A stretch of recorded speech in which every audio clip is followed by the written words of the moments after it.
And good day. Welcome back to my YouTube channel. Okay, so before I go into this video, I would like to tender an apology to my subscribers and everyone that has been following my videos. It's obvious that I've been silent for a while now on this channel. That is actually due to the load of work I have um, in my um, school. I'm actually doing an end of study internship, and this has to do with a research that I'm currently carrying out, and it has consumed the time that I have. So, as I'm grossly engaged in this research activity, so I'd really love to apologize to everyone who has been expecting my videos, who has been expecting me to drop updates of scholarship as I have uh, chosen to be doing on this channel. So I would really like to apologize to you and plead with you to bear with me. I hope to complete the research as soon as possible, and then I will give my full attention to this channel and bring you updates of opportunities that are out there that would help you to advance your career. So for today's video, I want to make a video specifically for the PTDF scholarship applicants. Now, it is known that the PTDF has selected candidates for the interviews, and the interview is scheduled for in 2 weeks from now. So it is important for those who seek to ace this interview to have guidance and I think coaching on how to ace the interview. And for some people, they may not have access to past scholars that have won the scholarship. So the best way for them is to watch videos on YouTube on how to prepare for the scholarship interviews. So I'm making this video to that end, and if you are one of those that have been shortlisted, or you know someone that has been shortlisted for the scholarship interview, I'll kindly ask you to stay tuned and watch this video, or send it to them, share the link with them so that they can get guidance on how to prepare for the interview and ultimately ace it. Thank you, and we'll dive right into what the video is about.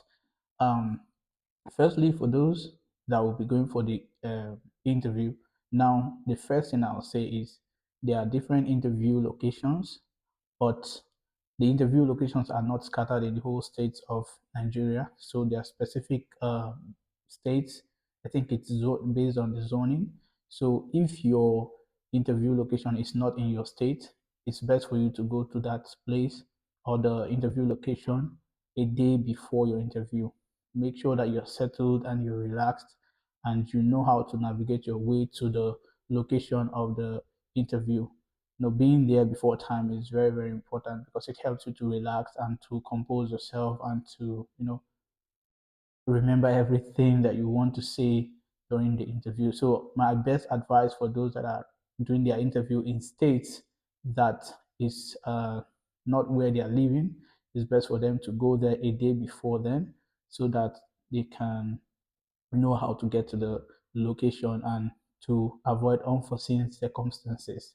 As for those that are living in the states where their interview location is, like Abuja, Lagos, it's best for you to go there an hour before. You may not be admitted into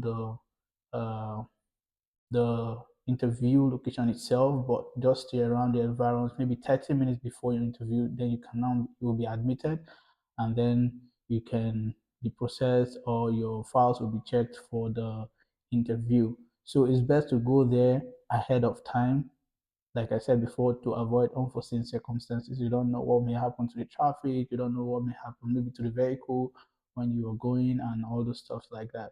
And make sure that you are well prepared. Now, that's with regards to going to the interview location. Now, what do you need to prepare for the interview?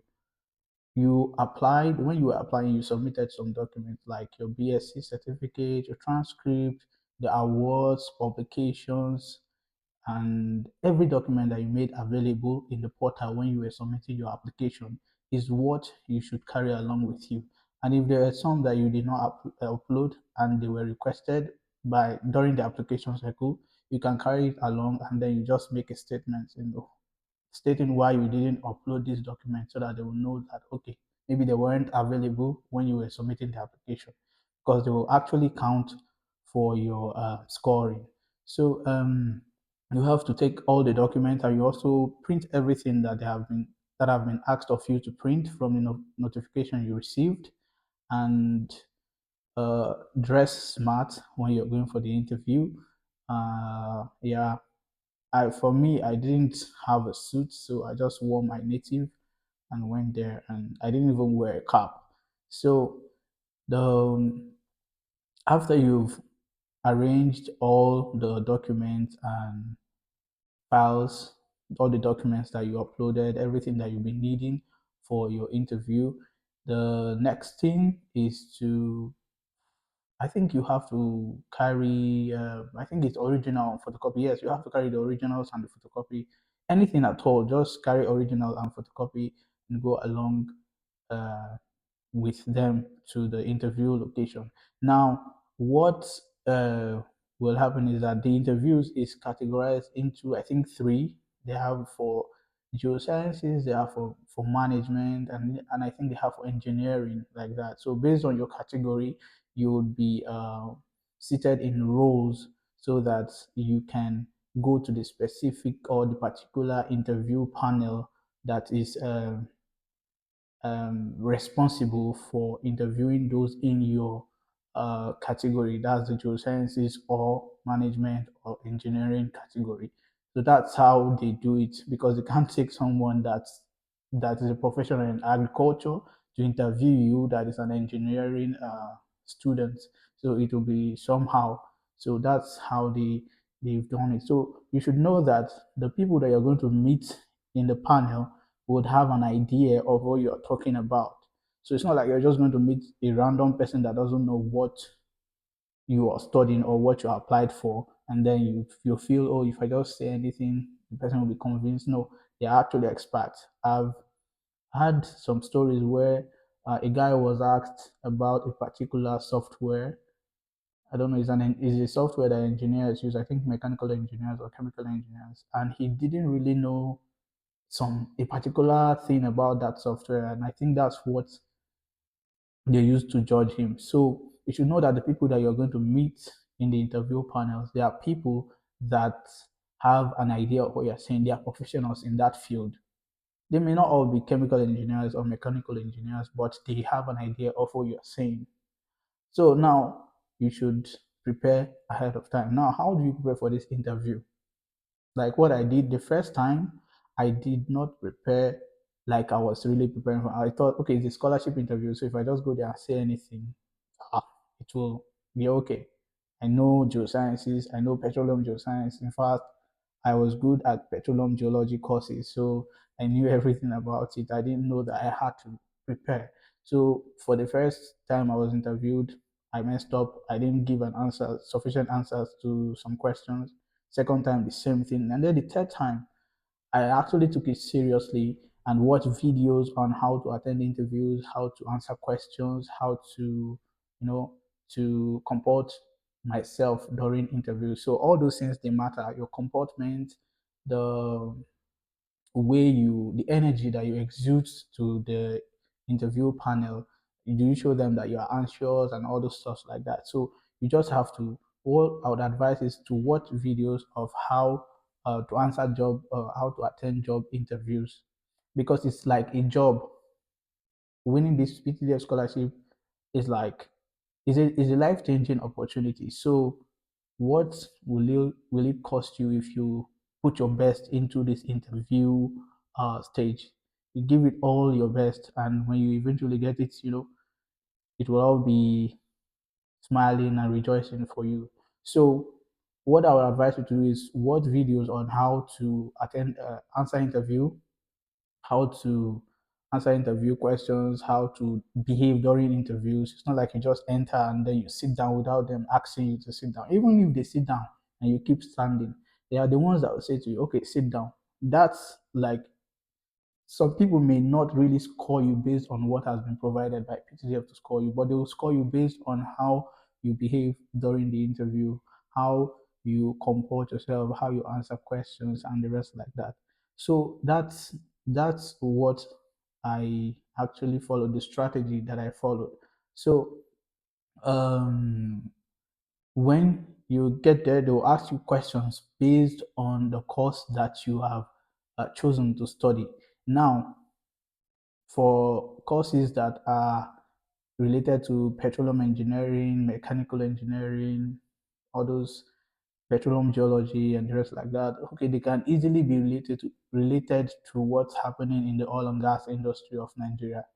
What about you that is studying a management related course or accounting? How do you relate that to the oil and gas industry? So not like you just go and answer them that, oh, I want to do MSc advanced accounting or MSc advanced plant and animal science. Yes, there's one of my friends that's doing that selected that course. So how do you relate that? How do you just talk about everything that has to do with plant and animal sciences? No, you relate that to what's happening in the oil and gas industry in Nigeria and how it will benefit the oil and gas industry. So let's say, for example, like my friend that is applying for, I think it's advanced or some integrated plant and animal sciences. Yes. The advice I actually gave her was, okay, now you want to do a course in a master's degree in integrated plant and animal sciences, and you want to be sponsored by the PTDF, which is like an agency under or of the petroleum industry in Nigeria. So how do you convince them that this course is actually important to the oil and gas industry in Nigeria? So what I said to her was, okay, you know that the exploration and production activities of the oil and gas industry in Nigeria is basically in the southern part of Nigeria. That's the Niger Delta region of Nigeria, and this exploration activity has caused environmental pollution, land pollution, degradation, and agricultural practices is being challenged. They have problems of agricultural practices in that region where that their lands are polluted. They can no longer produce like they can no longer practice agriculture like before.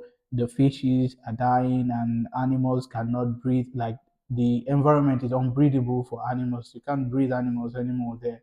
So how do you relate that? Now you see that the problem is with what's happening in the oil and gas industry in Nigeria, in the Niger Delta region, and how the agricultural sector in that region is being impacted by the activity of the oil and gas industry. So how do your course integrated plant and animal science solve that problem that they are having? You could you can do a research on the university that you propose to take up this program, the integrated plant and animal science, see the courses that they have, see the research areas that they have in that university, and then try to link it to your argument. Now, what you are doing is to convince them that this integrated plant and animal sciences that you're going to undertake, let's say in the University of Liverpool, is very crucial to the oil and gas industry. Why? Because the Niger Delta region of Nigeria, where is the heart of the oil and gas exploration activities of the country, is facing land pollution, degradation, and agricultural practices are yeah, like there is this challenge in the agricultural sector. So one way to solve this problem is by you taking up a course in integrated plant and animal sciences. So the research area that you may have seen in that department, you can now link it to your argument and say, okay, by during my program, I plan to take up this course. Maybe there are several courses that you have seen in the department, and then maybe a research area in that department. You pick that research area. That could be what you want to work on during your end of study. That could be the area that you want to do your research in. And then you can make the statement and say that, okay, when I after the completion of my program, I plan to implement what I have done in my research area in the agricultural sector in Nigeria. Now, hope maybe she said she worked with the Ministry of Agriculture, so it's yeah, that she worked with the Ministry of Agriculture. So you can link it with previous work experience. She has worked in the Ministry of Agriculture. So what you do is the research area or the research that you conducted during your MSc, you can propose that to be implemented by the Ministry of Agriculture in the Niger Delta region of Nigeria. So that's like, okay, you have shown them like a path or a track of what you want to do in your MSc studies. So they know that they are not just investing millions of naira into someone that just want to go and do something else. No, you know what you want to do, so you are convincing them. All you just want is funding. And so when you give them this track and everything like that, then they will be convinced that yes, you have what it takes to be that expert that they want to train, that they want to build in order to contribute to national development in Nigeria. And one thing I would advise you is to go to their website, look at their mandate and their vision, and then try to see how you can incorporate that into your argument. Don't just focus on your statement of purpose. Yes, you've written your statement of purpose. They may be asking you questions based on your statement of purpose, but don't just focus on that. Try to make your argument solid.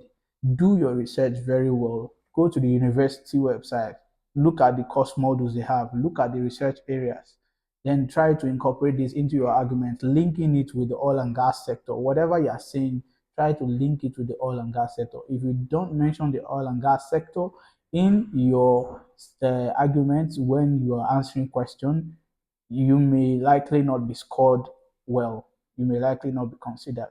Yeah, people used to say that they consider those that have A's and B's in WAEC. Yes, I had A's and B's in WAEC, but I thought I just relied on them and I didn't give uh, detailed explanation of what I want to do in my first two interview um, session I had with them. That's why they didn't select me. But the third time, I didn't just give them a short answer. Yes, that's one thing you should do. Don't give them a short answer saying yes or no. Like the last time they asked me, do you think there's any future for Nigeria amidst the energy transition saga that is going on? I just said yes. That's during my second interview. But the third time, I actually looked at the university where I wanted to apply to. That's the IFP school in France. I looked at the courses they have, the petroleum geology, and then looked at the argument about energy transition and petroleum or fossil fuel, how fossil fuel can still be integrated amidst the in economies amidst the energy transition. So I looked at the argument that they provided there and I saw that it was good. And then I did more research on it. And that's what I used to make my arguments. You can't talk about, you can't say, oh, you want to do you want to transit from fossil fuel to renewable energy. It's not something that can just happen like that overnight. Instead, you can have a mixed economy where you use fossil fuel and you use renewable energy. So that's the argument that I provided to them. And they're like, oh, okay, this guy knows what he's saying and the rest like that. And you may also want to explore the country or the city where your school is, your proposed school. Let's say you applied for a school in London. Tell them why you. They may ask you this question. So it's not like there's a specific template of okay asking everybody this.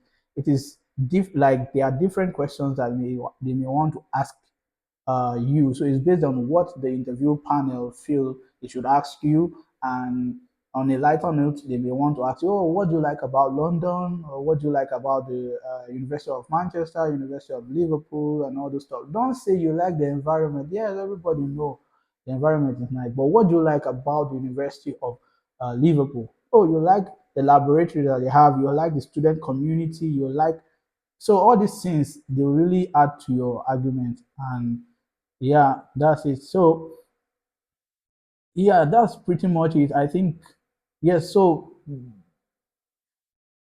There's not much thing to say. All I would just advise is to give your best shot to it and make sure that you put in the work. Put in the work. Don't just relax. Remember, you're competing against, I think, over 200 people from your state. You have 36 states plus the FCT multiplied by 200 people, and inside those 200 people, it's only 6 people or 7 people that will be selected. So you know how fierce the competition is. So just give it your best shot and make sure that you put in a strong argument and just hope for the best. That's it about the interview. And if you really enjoyed this, indulge you to please subscribe to the channel and turn on the notification bell in order to receive notification when new videos drop. And I'll indulge you to share the link of the channel to your friends and those you think that will be interested in watching videos like this.